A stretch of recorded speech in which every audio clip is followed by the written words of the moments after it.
This is my ship, the Triple Threat. It's a tri-hull build, but it may look a little different than most tri-hulls you've seen before. I'm going to show you how effective this thing is in combat, then I'm going to show you how to build it.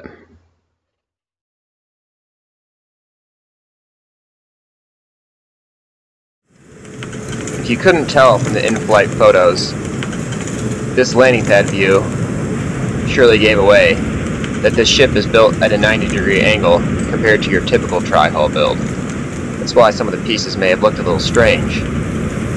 Interestingly enough, this ship seems to fit on a small landing pad, despite it being a little longer than I thought was allowed.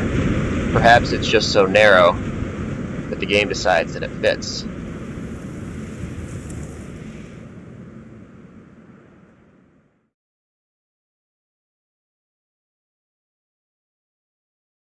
We're here, hot off the stellar slide.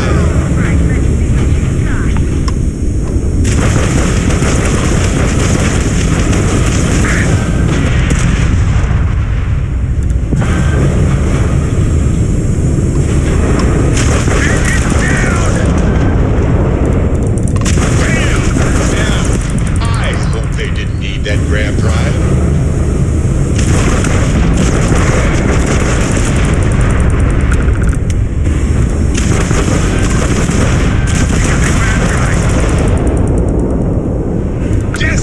Their shields are down.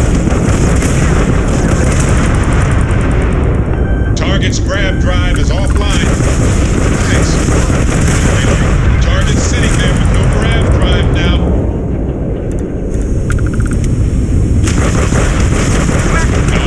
Nice. They just lost their grab drive.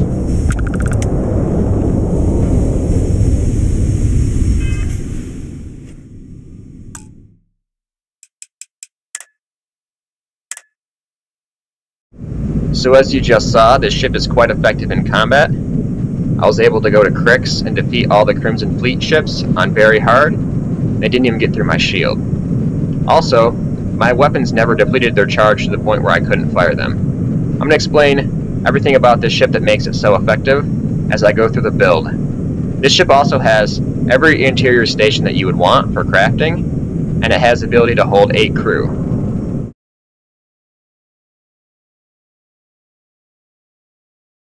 I just finished deleting every component on my ship. You can see I have an 81,183 credit refund coming. Hopefully I can put this thing together exactly the same and that'll zero out. Start with the halves. In the bottom we're going to use a Stroud all-in-one berth 2x1A. The A is just a little bit nicer than the B if you don't care about the fact that they're horizontally flipped. Then we're going to use another Stroud.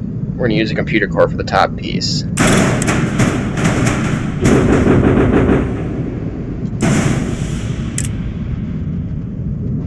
And we'll also add a Teo 2x1 on the top. We want the top B version so that it has the snaps. And we're going to use a Teo all-in-one. Now, since this is going to be the top of the ship, I'm just going to put a Docker on here now. I already know how this ship is going to look when it's done. And then, we will add a landing bay. I'm going to use this 120 LD. This is the front of the ship, so it's going to be our little bit of our aerodynamic nose cone for the bottom. Then we're going to add some gear. Use this AccuLander gear. We want to make sure we use the center version though, so you get snaps on both sides. So just hit the flip button so you see 2 snaps. Let's finish up the landing gear while we're here. We use this Hope 6. You don't want to use this pinpoint, although it's really similar looking, because it has only 1 lander thrust, while this Hope 6 has 2. We're not going to have space for a whole bunch of landing gear on this ship, so we're going to want more thrust. Alright, let's put a structural piece on, just so you can see the symmetry and what we're going for here.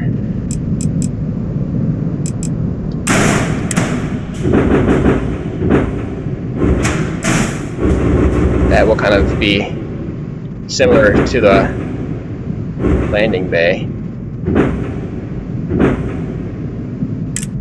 And then we'll add our fuel tanks.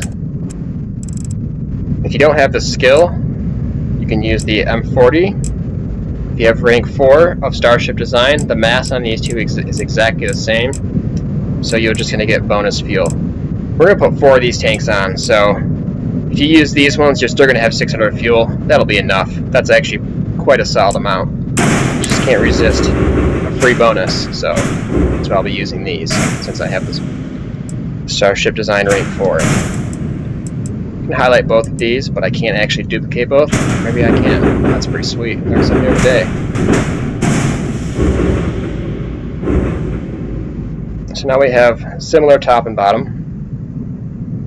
And let's add a little bit more of the nose cone here, so that you can kind of see what we're actually working with. After that, I'm going to go back and work on the hab some more, so you can see the interior layout. We're looking for this Stroud nose cap,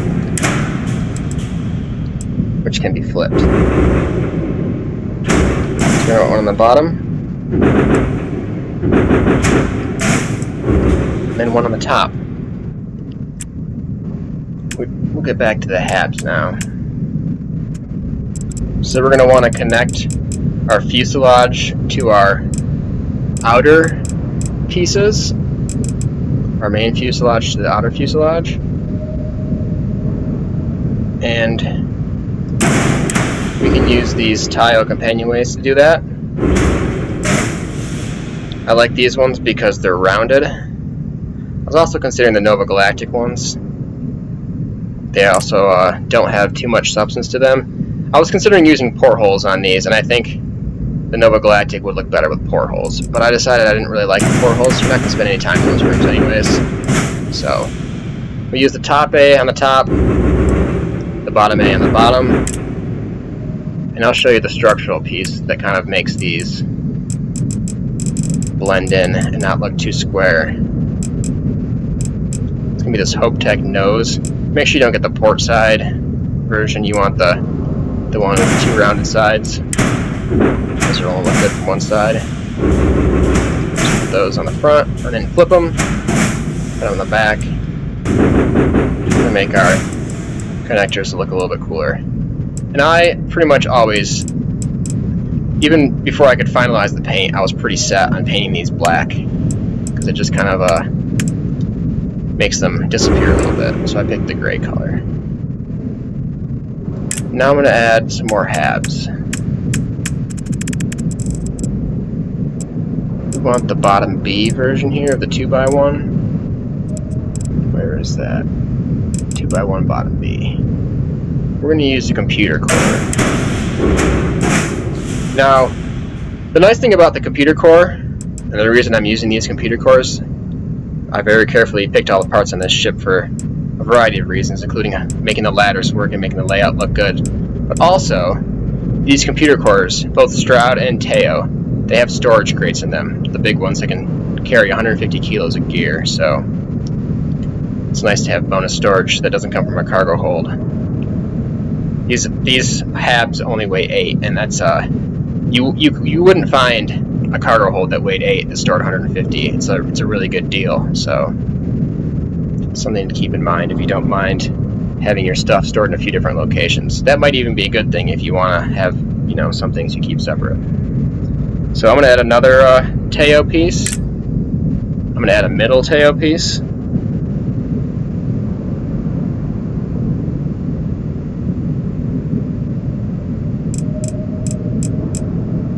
This will be a 2x1 mid. I'm going to use the workshop.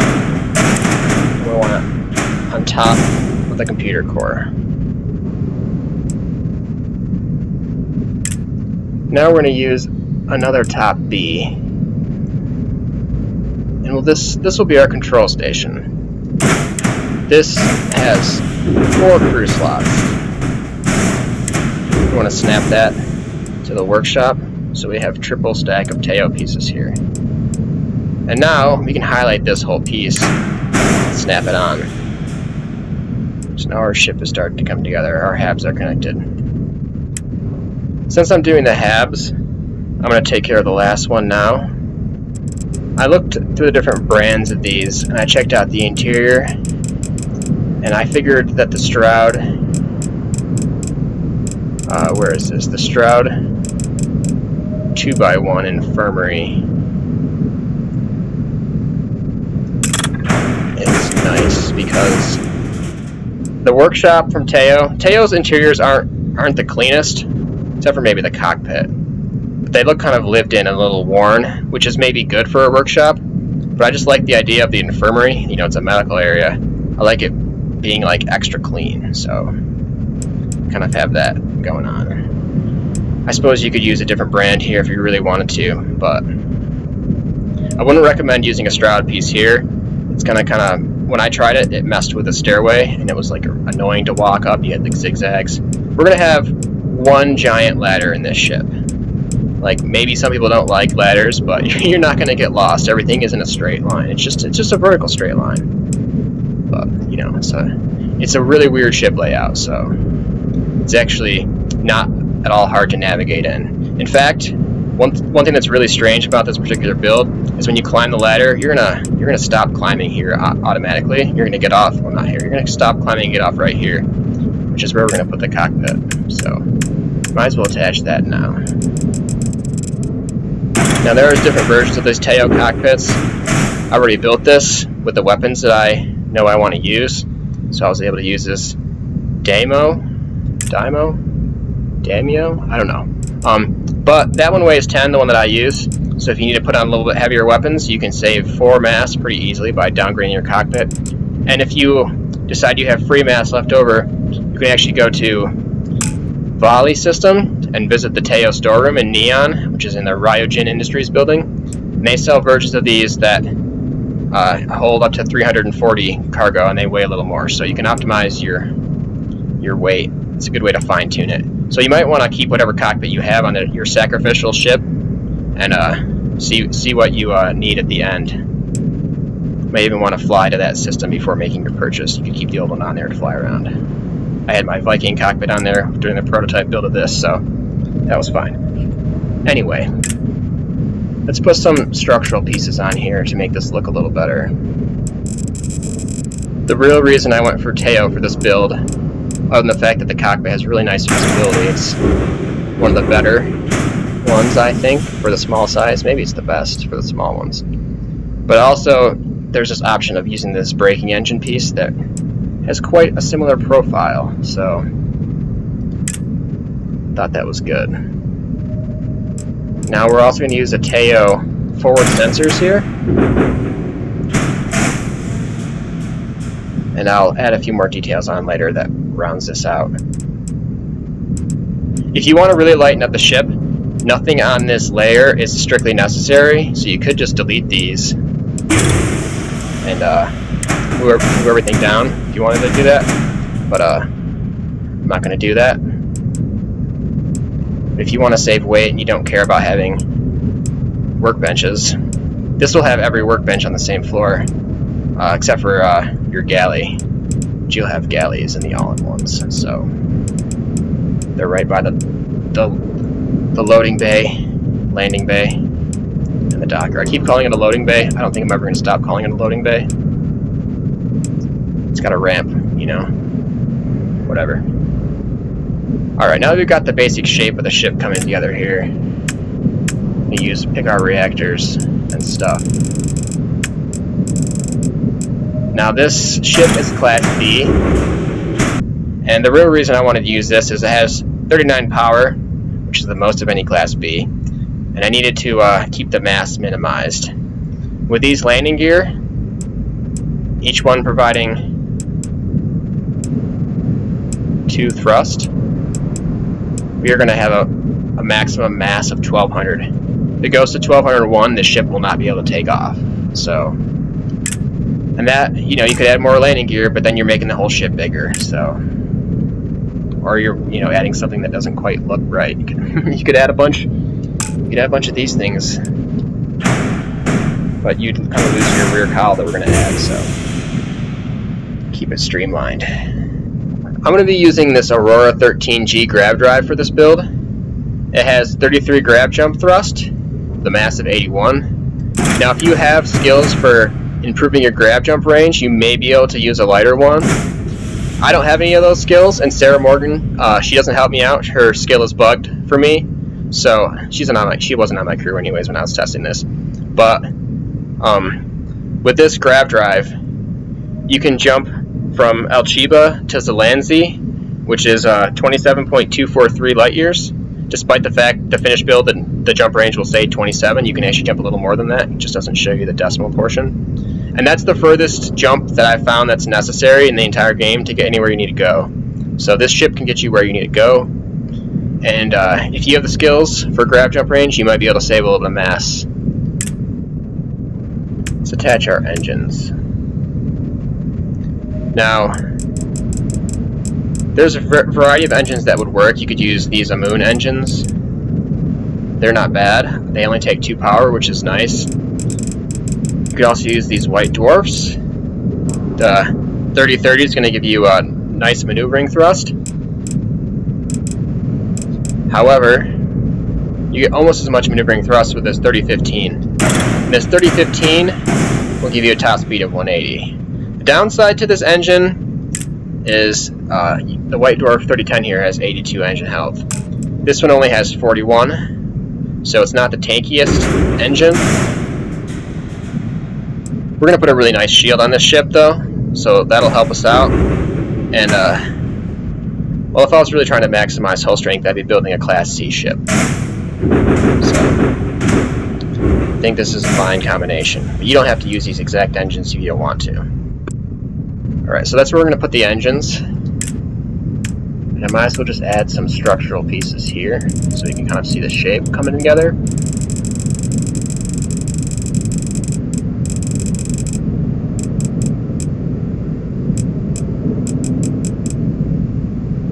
This tail cowling is nice and rounded. If you hit the over arrow, you can select the aft top. It's not a flip from front to back, it's a flip from top to bottom, so you need to actually pick the over arrow in the build screen here. Alright, so this top one will go on the top next to the engine. This bottom one will go on the bottom next to the engine. And there our shape is coming together. I'm going to add some structural pieces. Start with these bracers here.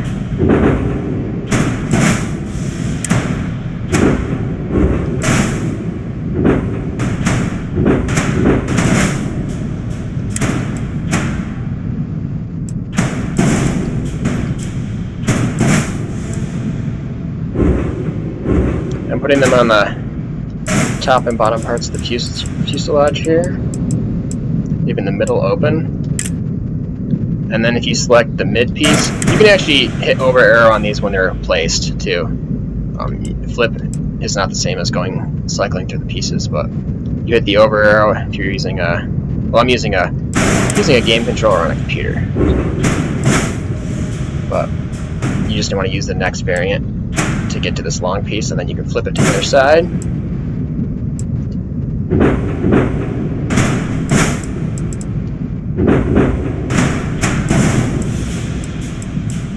So these engines don't actually have side snaps on them, so these pieces aren't actually holding on the engine, which means if you pick a different grab drive than I picked, and you're not using this center section, if you decide to eliminate this floor, your engine will only be attached to your inertial reactor here. So you're going to need to make sure, if you don't have this floor, you're going to need to make sure that either your reactor has a rear snap, which mine does, or your grab drive has a rear snap, which mine does. You don't need both, even if you eliminate the metal floor, but you will need at least one. The engines can snap to each other, so just a word of caution when you pick out your grab drive if you don't want that metal floor. I was initially using this without the metal floor, but I decided I wanted to have all the workshops, so this ship is going to be luxurious, if not a little tedious with one giant ladder. You won't get lost though, so... Oh man, I stole a Spacer Hyena. Every time I steal one of those, I've stolen multiple of those because I like the Class C reactor they come with. Every time I use those, I get lost. Every time I board one, I get lost. So I'm looking for the Teo side pieces here. Teo side. Now, if you cycle through these to the next variant, you actually get one that has a gun attachment.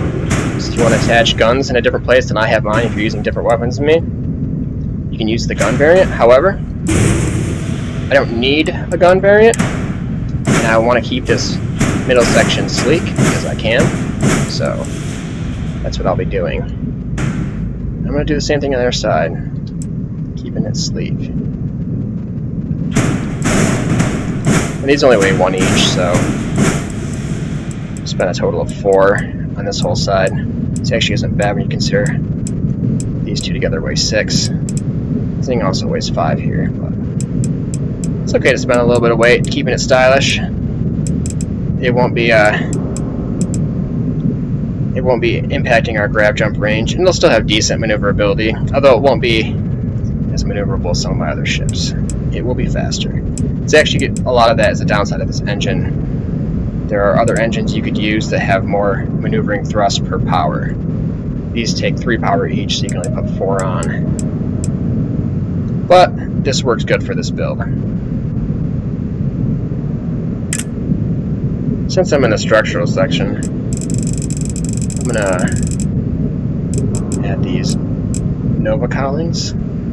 Go to next variant to get the square one. Go square it on both ends one. I just wanted to kind of keep a little visual similarity to the top and the bottom, but you know, not taking it too far. So this way they're kind of rounded on both pieces, but this one blends perfectly with this fuel tanks, so it's hard to resist that. Of course, there's no landing gear that blends perfectly with the fuel tanks, but that's to be expected.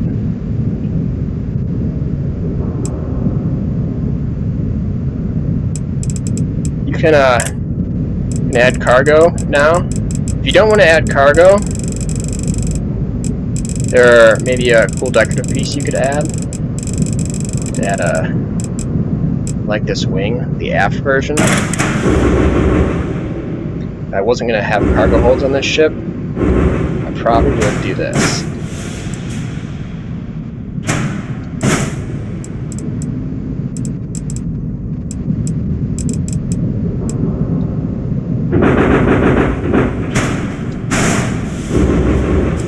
That looks pretty cool, I think.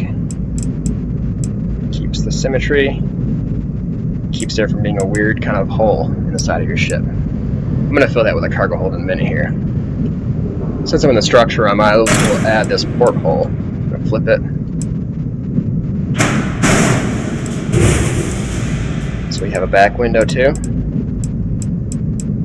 That's one other bonus of having this floor, you get a back window.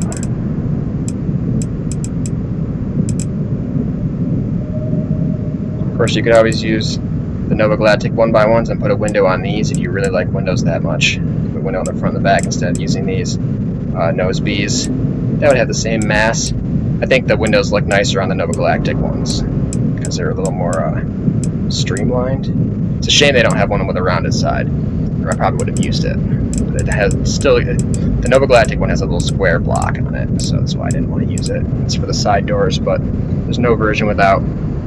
Alright, so we have the shape of our ship coming together pretty nicely here. I'm going to show you what weapons I prefer for this and how I mounted them.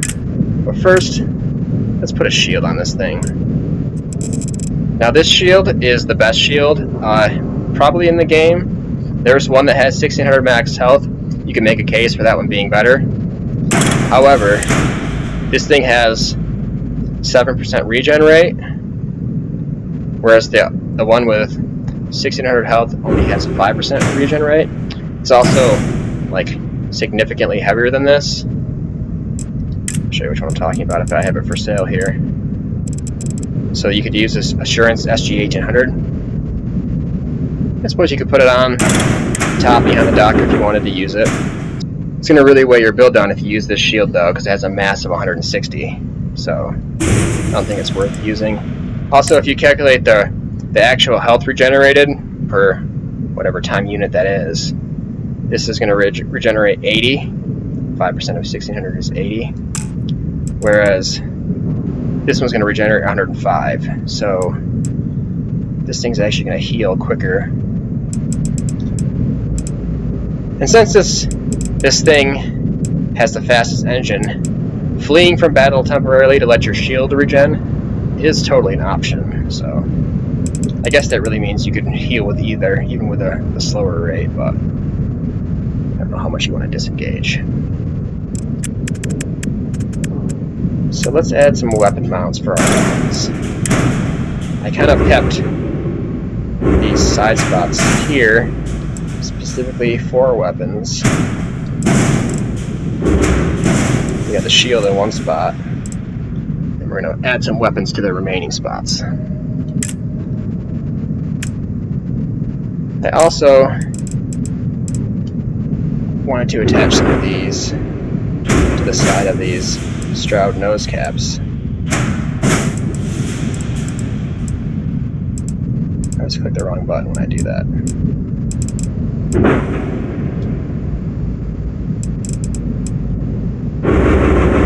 So on the bottom there. So now we have a decent amount of places to attach our weapons, which we'll need.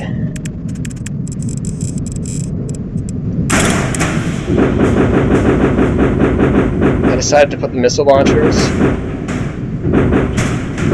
on these spots here.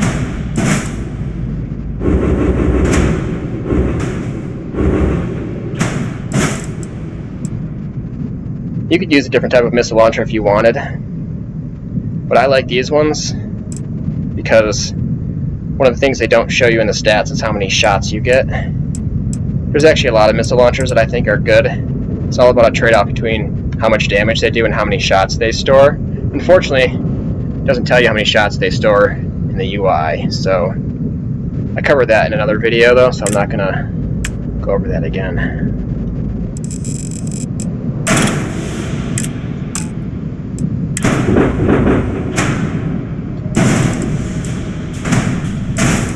Since I want 4 of them, I'm gonna put them here. I kind of like having missiles being closer to the cockpit. I feel like, you know, it's always better to have your weapons closer to the cockpit, but the advantage is pretty trivial. Except for with missiles. If you actually like to dumbfire your missiles, which I've gotten into a habit of, if I'm at 800 meters range, I might just sling them, you know? These things have a really far range. You're never going to hit someone at their max range because they won't even get a lock that far. But you get to 600, 700, 800 meters, and you can sometimes just dumbfire the missiles, and I don't know, I get reasonable success with them doing that, so that's why I like them near the cockpit. And of course this one's here, just kind of got the one lower down here to keep the visual balance with the shield. Alright, let's get on to our other weapons. The best category of weapons in the game are probably particle beams. They do equal damage to shields and hull, just like missiles do, generally speaking. But they also have really good range, so it's hard to resist them.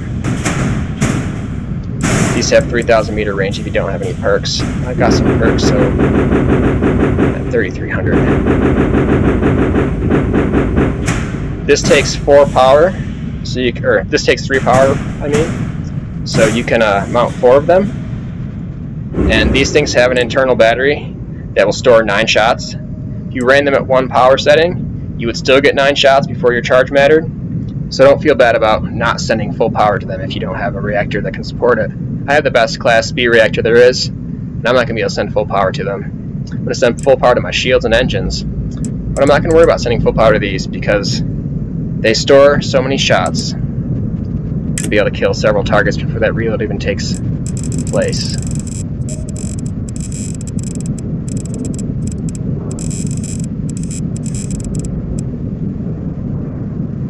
So those PBO 175s are probably the best particle beam in the game. They do have the best DPS, and it's hard to argue against the auto particle beams storing a bunch of shots. These are probably the second best. Their damage numbers are not that impressive, but their fire rate is quite good. And they also only take 2 power, which means we can mount 6 of them on this ship.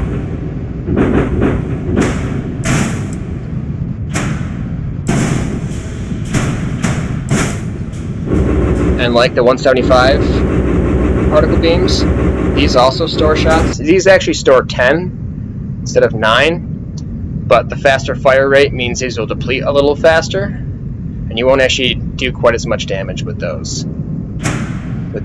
10 shots as you would with the 9 from the other. But this is still the second best weapon in the game. You need to be a Vanguard in the Vanguard to have access to this weapon. If you're not in the Vanguard, you don't have access to this weapon, you can use the 95 MEV. That's another auto particle cannon. You want to make sure you use the auto version. You'll be able to mount 3 of those, so might be inclined to put them somewhere else if I was using those. So there are good options if you're not in the Vanguard. You might have to fine-tune your weight a little bit with those.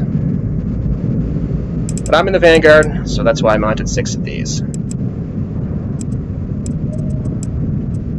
Alright, I want to add some cargo capacity to the ship, so I'm not going to use these wings. Kind of said they were an option if you wanted to keep your ship lighter. But weight doesn't impact your speed, it only impacts your mobility. So we're still going to have decent mobility when this is done. It's not going to be maxed out. So I'm going to add these cargo holds to this ship. This is the D-Gamma 1000. Pick this one because my weight is pretty close. This is the lightest of this category. I wanted to have something that would fit above the landing gear. There's also a shielded version of this that has a mass of 48. So if you're a smuggler, we're going to have to find a way to free up a little bit of mass. But you put those on as an option. Then I'm going to add this Caravel V103. These are a little bit larger. They hold more than the ones below. But I wanted something that kind of, I don't know, kept the look. Kind of like how this is kind of squared off at the top and this is kind of squared off at the bottom. And then this is taller so it kind of fills the gap. Didn't really want to use these on top and bottom because you can't flip them vertically, you can only flip them side to side. So just thought it looked a little nicer like this. But you could also use these on top. That would be one way to free up some mass. Use a different cargo hold. These are the lightest ones that are squared off like this though. You could actually use a heavier one too if you wanted. This one's actually bulkier. But if you want to keep them similar size, this one can hold even more. But then you'll really be pushing that weight, so I don't think you're going to be able to do it with the landing gear unless you make some other major changes. I think there is a landing gear that maybe you could put here. So Nova Galactic, I believe, has one that's kind of skinny. I don't think there's any I know that are rounded in the back though, so it'd be a little squared off. And this is it. This is the finished build. As you can see, my total cost is 0, so I guess I at least put the same parts back on as I had before. It doesn't tell me if I put them in a different spot, but there she is. Now I definitely like painting these things to match. It's just like got a variety of different parts here. This Demos cowling doesn't really match the all-in-one. You got a Demos landing bay here, which is like dark all the way to here, so. But those are just pretty much because the brands had different default colors.